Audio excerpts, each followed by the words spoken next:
Revisi Undang-Undang Pemilihan Kepala Daerah 2024 telah memicu gelombang protes besar-besaran di berbagai wilayah Indonesia. Ribuan mahasiswa, aktivis, dan masyarakat sipil turun ke jalan menolak kebijakan yang mereka anggap sebagai legitimasi bagi dinasti politik yang semakin mengakar. Media internasional seperti Reuters dan BBC bahkan menyoroti bahwa revisi ini diduga bertujuan untuk memperkuat kekuasaan keluarga Presiden Joko Widodo, khususnya untuk membuka jalan bagi putranya, Kaesang Pangarep, agar lebih mudah melenggang ke jabatan kepala daerah. Protes ini tidak muncul tanpa alasan yang kuat. Banyak yang melihat revisi Undang-Undang Pilkada sebagai langkah mundur bagi demokrasi Indonesia. Sebelumnya, kepala daerah dipilih langsung oleh rakyat melalui pemilu yang demokratis. Namun, perubahan dalam undang-undang ini memberikan celah bagi elit politik untuk lebih mudah mengendalikan suksesi kepemimpinan di tingkat daerah, terutama dengan memperlonggar syarat pencalonan dan meningkatkan peran partai dalam menentukan kandidat. Kritik utama yang berkembang adalah bahwa revisi ini bukan sekadar tentang mekanisme pemilihan, tetapi lebih kepada kepentingan politik kelompok tertentu yang ingin mempertahankan kekuasaan melalui jaringan keluarga dan kroni-kroninya.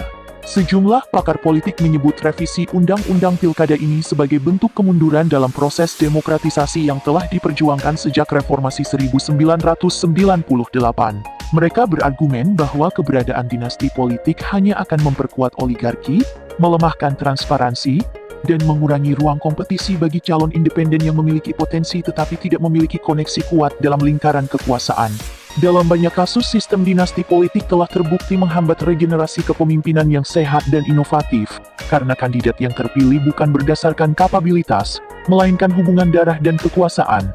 Namun, di sisi lain, ada pula pihak yang mendukung revisi Undang-Undang Pilkada ini dengan berbagai alasan. Salah satu argumen utama yang diajukan oleh kelompok pro adalah bahwa revisi ini memberikan stabilitas politik dan mengurangi biaya politik yang selama ini membebani para calon kepala daerah. Pemilihan langsung seringkali menjadi ajang pertarungan modal, di mana kandidat dengan dana besar lebih berpeluang menang dibanding mereka yang hanya mengandalkan kapasitas dan integritas. Dengan keterlibatan partai yang lebih dominan, diharapkan ada seleksi lebih ketat terhadap calon yang diusung, sehingga hanya mereka yang memiliki rekam jejak dan pengalaman yang bisa maju. Selain itu, beberapa pendukung revisi Undang-Undang Pilkada juga berpendapat bahwa dinasti politik tidak selamanya buruk, selama individu yang maju memiliki kompetensi dan kapasitas yang memadai. Banyak contoh di mana pemimpin dari keluarga politik mampu membawa perubahan positif bagi daerah yang dipimpinnya. Mereka mencontohkan negara-negara lain seperti Amerika Serikat dan Jepang, di mana politik dinasti juga terjadi tetapi tetap dalam koridor demokrasi. Dengan kata lain, keberhasilan seorang pemimpin tidak ditentukan oleh latar belakang keluarganya, tetapi oleh kebijakan dan kinerjanya dalam memimpin.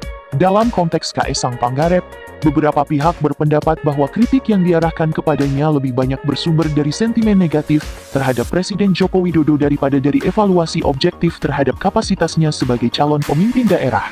Mereka menilai bahwa selama Kaesang memiliki program yang jelas, rekam jejak yang baik, dan dukungan dari masyarakat, maka tidak ada alasan untuk menolak pencalonannya hanya karena ia merupakan anak seorang presiden.